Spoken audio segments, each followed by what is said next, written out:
안녕하세요.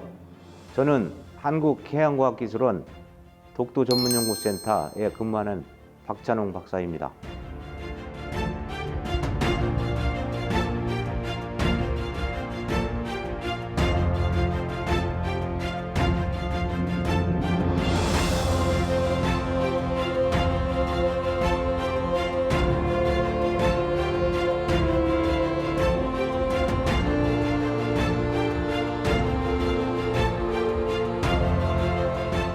우리 독도는 우리의 엄청 소중한 영토이고 또 국가적인 그 관리를 필요로 하는데, 우리가 알고 있는 독도는 너무 작은 부분이죠.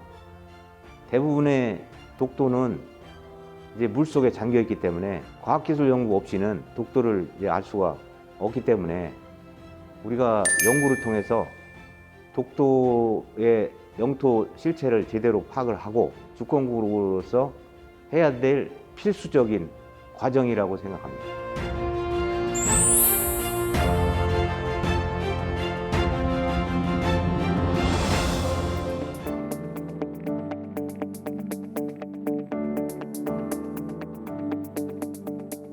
우리나라 최동단에 위치한 섬, 대한민국 국민이라면 독도라는 이름만 들어도 애틋한 마음이 드는데요. 독도 해양을 연구하고 또 조사하면서 우리 땅 독도를 지키고 있는 분들이 있습니다. 한국해양과학기술원 독도전문연구센터 박찬홍 박사, 오늘 톡톡 동해인에서 함께하겠습니다. 박사님 반갑습니다. 아유, 반갑습니다. 안녕하세요. 네, 안녕하세요. 네. 시청자 여러분들을 위해서 우리 박사님 본인 소개를 잠깐 좀 부탁드릴까요? 예, 간단히 말씀드리겠습니다. 저는 해양연구 입문한 지 내년이 40년이고, 그리고 2008년도에 동해연구소 초대 소장으로서 동해연구를 시작을 했는데, 한 7년 정도 동해연구 소장을 했고요. 그 다음에 한 15년 정도 독도 전문연구센터장을 하면서 독도에 대한 연구와 업무를 했습니다. 한마디로 정리하자면은 독도 전문가, 자타공인, 이 정도로 정리를 열심히 했습니다. 네네. 예, 할 수 있겠습니다. 네. 저희가 지금 박사님 만나뵙기 위해서 이제 울진까지 왔는데요. 지금 한국해양과학기술원 동해연구소의 독도 전문연구센터입니다. 이 센터에 대해서 뭘 하는 곳인지 좀 궁금해하실 분들이 계시거든요. 센터가 뭘 하는 곳인지 한 줄 정리로 말씀을 해주신다면 어떻게 말씀하신 들을 수 대로 국가 지정 독도 전문연구센터입니다. 그래서 접근하기 어려운 부분을 과학연구를 통해서 독도의 실체를 밝히고, 독도의 지속가능 이용과 관리, 국민들과 국가들이 필요한 자료 정보를 만들고 그리고 활용할 수 있게 하고, 독도 주권을 아주 단단하게 하는 역할을 하고 있습니다. 이곳 센터에서 독도 해양에 관해서 연구를 한다고 들었어요. 근데 독도 해양이라는 이야기를 들으면 도대체 그 범위가 어디서부터 어디까지일지는 짐작이 잘 안 되는 부분이 좀 있습니다. 그래서 그 부분에 대해서도 이야기를 들어보고 싶고, 연구자의 입장에서 독도의 가치는 어느 정도라고 판단을 하시는지도 좀 들어보고 싶네요. 우리가 볼 수 있는 독도는, 바다의 독도는 아주 작은 부분에 불과하고요. 우리가 독도라고 하는 영토는 대부분 바닷속에, 물속에 잠겨 있습니다. 육지 면적 대비 3,500배나 더 큰 독도 영토가 바닷속에 잠겨 있습니다. 우리가 과학기술 아니고서는 그거를 제대로 파악할 수가 없습니다. 독도 해양이라는 것이 우리가 생각하고 있는 그 겉으로 보이는 작은 화산섬만을 의미하는 것이 아니라, 사실 그 밑에 보이지 않는 3,500배가 넘는 높이는, 예. 육지 높이가 최고 높은 게 168m인데 심해로 이어지는 실제 그 물속의 높이는 2,000m가 넘습니다. 바다 밑으로는 2,000m가 넘는 깊이가, 그렇습니다. 그야말로 이제 빙산의 일각이라는 표현을 이런 때 쓰는 거네요. 맞습니다. 예, 짐작이 안 됩니다. 그 규모가 너무나 어마어마해서. 그렇습니다. 네네. 그렇다면은 이 독도 해양의 가치, 독도의 가치는 보통 일반인들이 생각하는 것 이상, 이상이라는 말로도 표현이 안 될 것 같습니다. 어느 정도인가요? 독도 때문에 우리가 확보가 되는 해양 영토, 해양 경제 영토가 우리나라 면적의 20%가 넘습니다. 영토적인 가치가 가장 큰 거죠. 그다음에 그 영토로 인해서 생기는 자원이 있죠. 네네. 광물 자원도 어마어마하죠. 수산 자원은 말할 것도 없고요. 자원의 가치. 또 군사적 가치는 더욱더 크죠. 영토의 범위가 확장됨으로써 군사적인 그 안보적 측면에서 더욱더 확실한 안보를 보장할 수가 또 있고요. 여러 가지 이제 그 사회적인 문제, 이런 가치가 독도와 다 연관이 되어 있기 때문에 독도는 사실은 갈수록 더 무한의 가치로 그 확장이 될 거로 생각이 됩니다. 독도의 가치가 이렇게 무궁무진하고 개발할 수 있는 부분, 뭐 이게 영역이 한두 가지 영역이 아닌 것 같은데, 그럼 이곳 독도 전문 연구센터에서는 어떤 일과 어떤 연구들을 수행하고 있는 건가요? 우리가 이제 독도를 영토로서 제대로 알고 관리하고 또 이용도 할 수 있는데, 독도라는 것이 우리 영토는 우리 집이고 우리 재산이면 우리가 제대로 알고 있어야 되지 않습니까? 인간으로 따지면 태생부터 어떻게 컸는지, 병이 들었는지, 정상인지, 어떤 일을 해서 가치를 만들어낼 건지 똑같죠. 그러니까 이제 우리 연구의 범위는 동해가 어떻게 만들어졌는지, 동해로부터 독도는 언제 어떻게 탄생이 됐고 어떻게 형성이 됐고 그 이후에 어떤 변동을 겪어왔는지, 또 앞으로 어떤 변화가 있을 건지. 지금까지 이제 말씀드렸다시피 독도의 영토는 대부분 이제 물속에 잠겨 있다고 말씀드렸는데, 독도 주변에 어마어마한 그 바다가 있죠. 그 바다는 여러 가지 현상들이 있고 그 안에서 생태계가, 생물이, 자원이 이제 존재하고 있고, 또 그런 것들이 계속 변화가 일어나면서 독도의 이제 가치와 관계가 또 있을 거고, 영토로서 또 재산으로서 어떻게 관리하고 이용해야 될지, 이거를 알려면은 기본적으로 우리가 지금 말씀드렸던 많은 것들을 알고 모니터링을 해서 이 변화를 이제 축적을 해야죠. 독도 빅데이터를 확보를 해야 되고, 그 데이터를 국가나 국민들이 활용할 수가 있어야 되는데, 네. 어떻게 활용을 할 것인가, 그 방법을 제시하고, 그 활용하는 여러 가지 기술적인 문제까지도 저희들이 다 이제 연구를 하는 거죠. 이 빅데이터를 AI를 통해서 제대로 이제 활용할 수 있도록 이제 활용 체계를 구축하고, 이제 4D 체험 시스템을 만들어서 같이 공유할 수 있는 그런 많은 일들을 하고 있습니다. 그러면 독도 전문 연구센터 2006년에 설립이 됐으니까 이제 18년이나 됐습니다. 2년만 더 있으면 20년이 되는데요. 그동안에 정말 많은 빅데이터, 데이터베이스가 많이 이제 쌓여 있을 것 같고, 뭐 한두 군데 영역에 국한이 돼서 연구를 하는 것이 아니다 보니까 연구도 참 쉽지 않았겠다. 이렇게 많은 또 인프라가 더 필요했을 것 같고요. 초창기에는 어땠을지 궁금합니다. 처음에 이 센터가 생겼을 때 처음부터 함께 하셨잖아요. 이 센터에서. 예, 그 초창기 얘기 좀 들어볼까요? 연구 환경이나 이런 부분들은 어땠나요? 해양과학기술원의 이제 산하 조직이니까 기본적으로 우리 이제 해양과학기술원이 가지고 있는 여러 가지 이제 조사선을 이제 활용을 하게 되고, 울릉도에서 낚시배라든지 어선이라든지 이런 것들을 이제 임차를 해서 쓰기도 했고요. 독도의 구석구석을 이제 조사를 하기 위해서 조그만 이제 조디악 보트라고 이제 고무보트를 타고, 고무보트요? 고무보트를 타고 독도의 안쪽을 네. 샅샅이 조사하기도 하고, 뭐 여러 가지 방법을 이제 활용을 했고, 그다음에 이제 연구자들이 직접 이제 잠수를 해서 그 물속에서 수중에서 수중조사를 직접 들어가셨다고요? 들어가기도 하고, 뭐 굉장히 많은 방법으로 이제 그 조사를 시작했죠. 독도를 이제 샅샅이 조사를 하기 위해서 연구자들이 직접 바다에 뛰어들고 작은 고무보트에 의지를 해서 그 곳곳을 이렇게 누비고 다니셔서 생각하면은 멋지기도 하고 좀 위험하고 힘드시기도 했겠다라는 생각도 하게 되는데, 분명히 어려웠던 그런 순간들도 좀 있으셨죠? 파도가 많이 치고 바람이 많이 불고 날씨가 궂을 때는 항상 어렵죠. 그리고 이제 독도에 가서 열흘이고 보름이고 이제 먹고 자고 하는 이제 연구원들도 있는데요. 예. 거기가 제일 어려운 게 먹는 거죠. 첫 번째 그러게요. 먹는 거. 이제 거기 제대로 이제 못 먹다 보니까 늘 이제 컵라면 이런 걸로 의지할 때도 있고, 또 밤에 자다 보면 이제 깔따구라는 게 있어요. 모기보다 네네. 훨씬 더 지독한 이제 그 곤충인데 좀 대책이 없습니다. 그래서 연구자들이 며칠을 이제 거기서 먹고 자고 숙식을 이제 하면서 연구를 하고 오면은 몸 전체가 상처 투석입니다. 그냥 어휴. 단순히 모기처럼 물리는 게 아니고 아휴.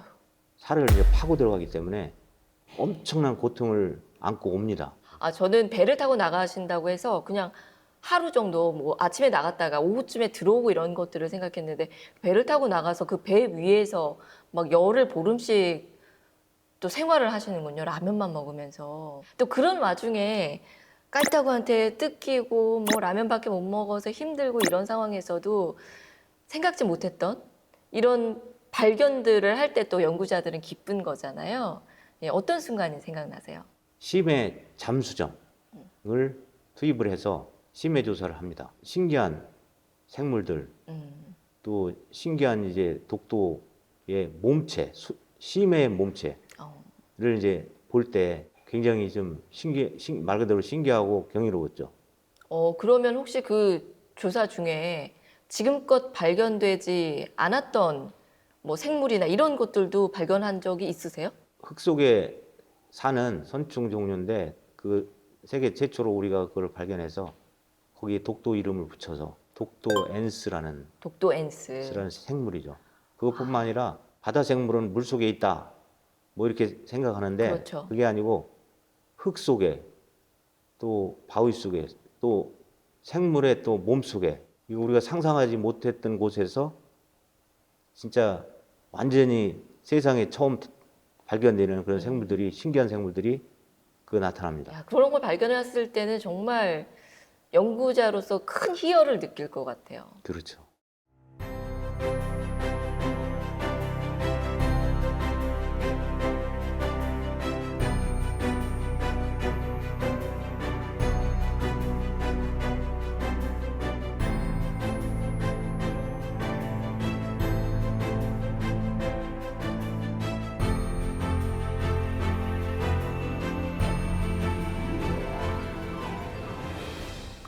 박사님, 이곳 독도 전문 연구센터 처음 설립할 때부터 쭉 함께 이끌어 오셨고, 독도 관련한 연구는 뭐 이미 몇십 년 동안 해 오셨더라고요. 전공이 원래 이 바다 관련한 연구를 또 전공하셨나요? 바다하고는 관련이 없었고요. 지구하고 관련돼 있었습니다. 지구요. 예, 지질학과 출신이시고. 대학원까지, 대학원까지, 석사까지는 석사까지. 지질학과에서. 근데 제가 지질학과에서 어떤 공부를 하는지는 정확히 몰라서 이런 해양과학 쪽하고 연관이 있나요? 바다에서 물을 빼면 육지잖아요. 아, 그러네요.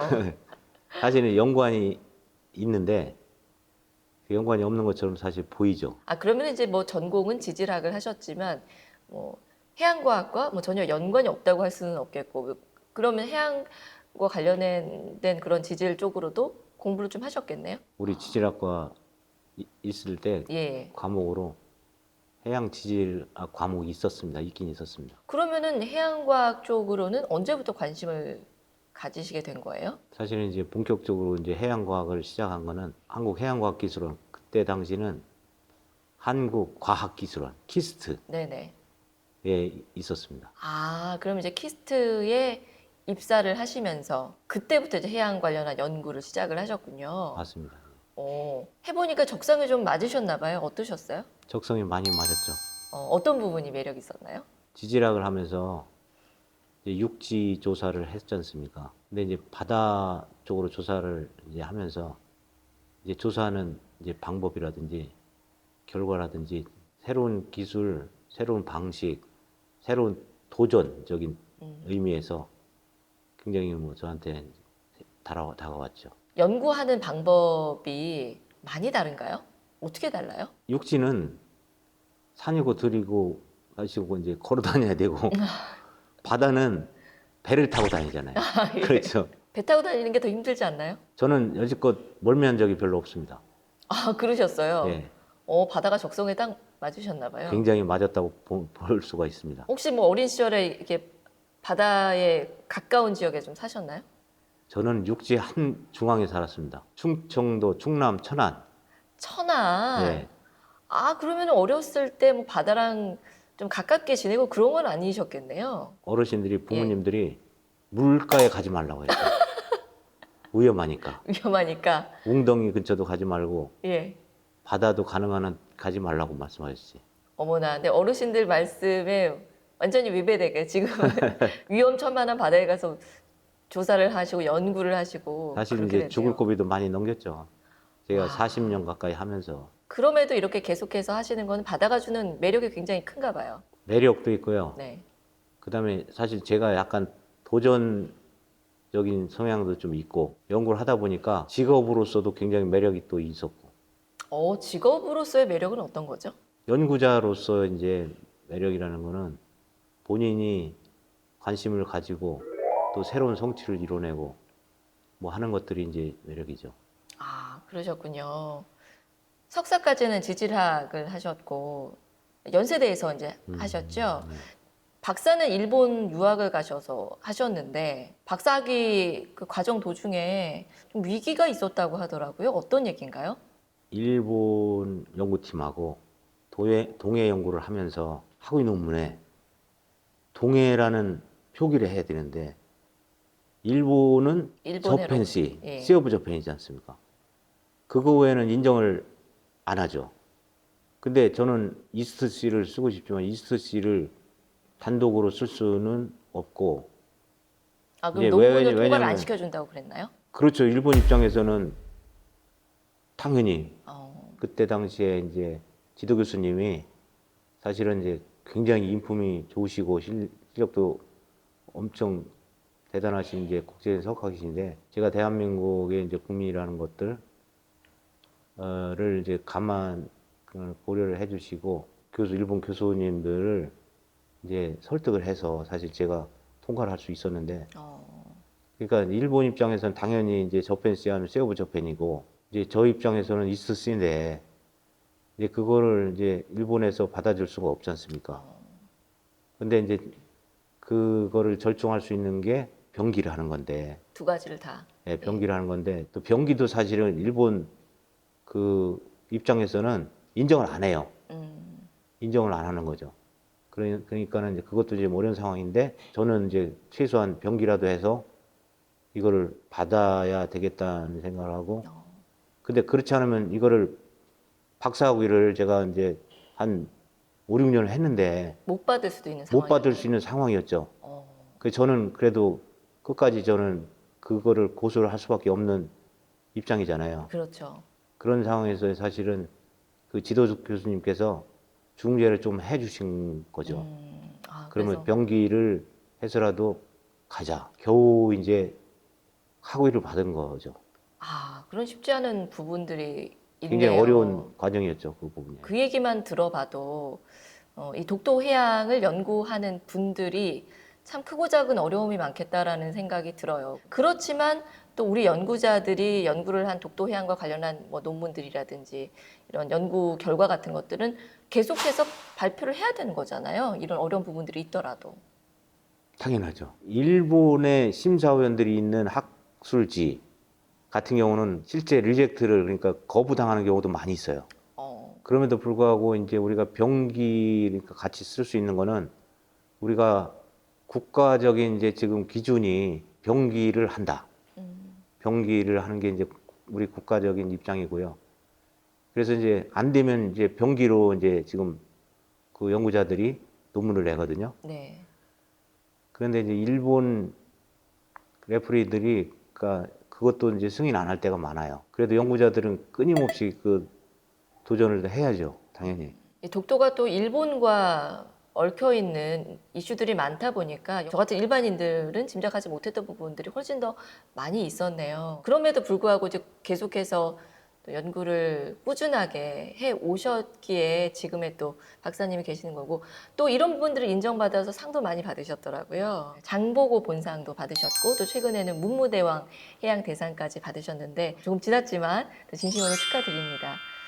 소감 어떠셨어요? 해양 연구 인생 이제 40여 년 하면서 해양에 대한 뭐 과학적인 이런 연구도 이제 중요했던 거지만 특히 이제 동해와 독도에 대한 많은 과학적인 연구를 통해서 국가와 지역 발전에 많은 기여를 하기 위해서 이제 노력한 부분에 대해서 이렇게 큰 상으로 주셨기 때문에 저는 굉장히 극적인 순간으로 생각을 했습니다. 많이 또 기쁘셨겠죠? 너무너무 기쁘고 사실 그 과분한 상이라고 생각했습니다. 아,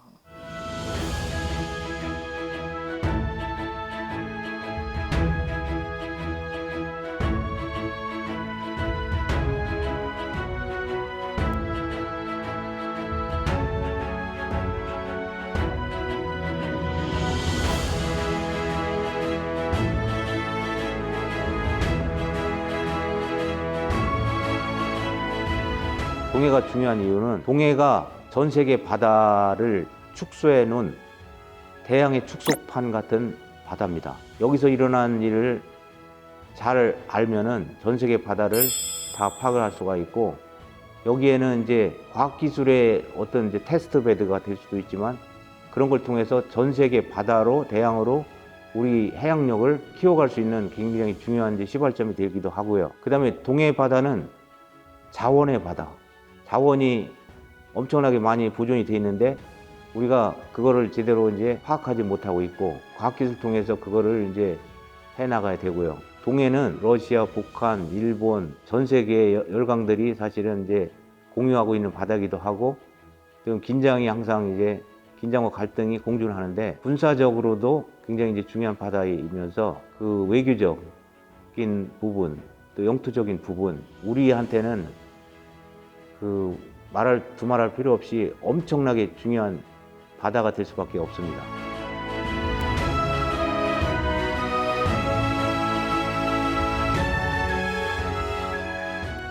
박사님께서 이제 연구자로서 개인적인 뭐 연구를 열심히 한 것뿐만이 아니라 뭐 해양과학 전반에 대해서도 우리나라의 이제 해양과학 발전을 위해서도 많이 애를 쓰셨습니다. 지금 저희가 있는 독도 전문 연구센터 같은 경우도 박사님께서 제안을 하셨다고 하더라고요. 이 센터가 울진에 있어야 하는 이유는 뭘까요? 독도 연구를 실제로 시작한 거는 1999년도부터 시작을 했습니다.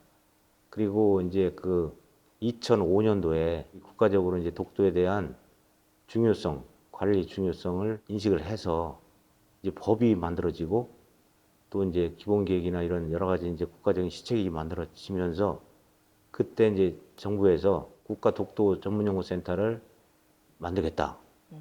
그래서 이제 제가 그때 지원을 이제 우리 팀하고 같이 지원을 해서 승인을 받은 거죠. 왜 울진에 그 독도 연구센터가 있어야 된다라고 얘기를 하셨을지 좀 궁금해요. 독도는 아시다시피 이제 동해에 있고, 울진이 특히 죽변이 독도에서 이제 가장 가까운 곳이기도 하고, 그리고 이제 그 우리 동해연구소가 여기에 이제 설립이 됐죠. 그래서 이제 동해와 독도를 동시에 연구하면서 가장 근거리로 왔다 갔다 연구를 할 수가 있고, 어떻게 보면 상징적인 것이기도 하고요. 이 지역이 또 이 동해연구소가 독도 연구에 가장 적합한 곳이다라고 생각을 했습니다. 그 동서남해안권 발전 종합계획에도 직접 참여를 하셨다고 이야기를 들었는데 그 부분은 어떤 내용인가요? 여기에 이제 2008년도에 이제 초대 동해연구소 소장으로 오면서 도지사님께서, 김관영 도지사님께서 이제 내륙 육지도 중요하지만 해양으로 나가야 된다. 큰 정책적 전환을 이제 하시면서 우리가 이제 경북도 하고 같이 해양에 관련된 그 여러 가지 정책, 또 사업들, 이런 것들을 이제 그 추진해 나가게 됐습니다. 근데 그 당시까지만 해도 우리 국토의 그 발전 전략이 L자형, 그러니까 서해하고 남해 중심으로 돼 있었어요. 그러니까 동해안이 해양의 부분이 사실 비어 있었어요. 엄청난 잠재력이 있는데도 불구하고 동해와 울릉도, 독도가 활용이나 뭐 이용 측면에서나 가치의 어떤 재생산이라든지 이런 부분이 안 돼 있으니까 도지사님께서 그런 해양 정책을 하면서 저가 있는 이쪽 동해연구소 해양과학기술원하고 이제 접점이 생긴 거죠. 그래서 제가 이제 계속 적극적으로 참여를 하면서 이 U자형의 이제 국가 발전 계획이 이제 태동이 된 거예요. 그때 당시 이제 저는 해양과학 기술을 통해서 동해안 발전을 시킬 수 있는 그런 전략이나 정책을 이제 제안을 드렸죠. 해양과학 기술이 이제 동해안의 발전을 위해서 그 뭔가 시동이 이제 시작된 거죠.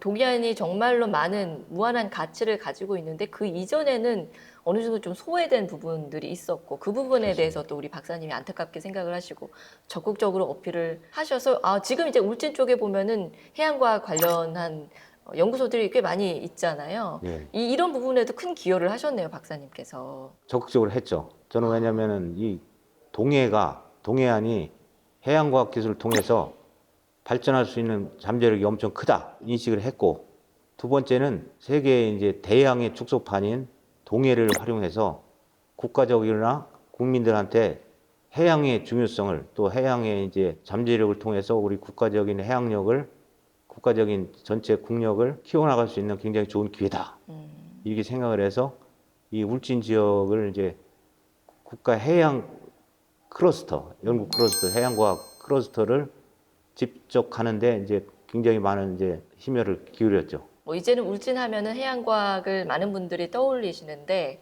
그 기틀을 닦으신 분이 우리 박찬홍 박사님. 열심히 노력했죠. 이시고 야 정말 긴 세월 많은 애를 써 주셔서 감사하다는 말씀을 꼭 드려야 할 것 같습니다. 독도 전문 연구센터 벌써 18년이라는 세월이 흘렀습니다. 이제 2년만 있으면 강산이 2번 변하는 20년을 맞게 되는데요. 그동안 참 많은 성과들이 있었더라고요. 제가 모르는 부분도 많이 있을 것 같은데 박사님께서 직접 이 독도 연구센터가 그동안 이루어온 성과들에 대해서 좀 이야기해 주시죠. 그 한마디로 말씀드리면 독도에 숨겨졌던 어마어마한 독도 영토의 실체를 밝혀냈다.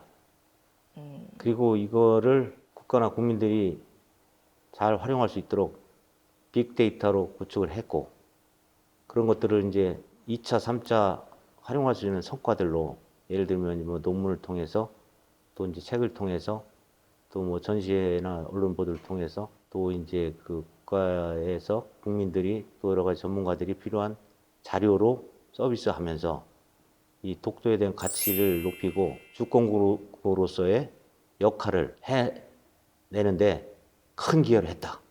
이렇게 말씀을 드리겠습니다. 앞으로는 더 많은 기여를 하게 될 것이고 독도에 관해서는 아직 밝혀지지 않은 부분들이 훨씬 더 많이 있으니까요. 맞습니다. 박사님께서 지금까지 연구를 해오신 세월 이상으로 하고 싶은 부분들이 많으실 것 같습니다. 앞으로 독도 전문 연구센터가 어떤 방향으로 좀 발전해 나가야 한다고 생각을 하시는지 바라는 점이 있다면 어떤 걸까요?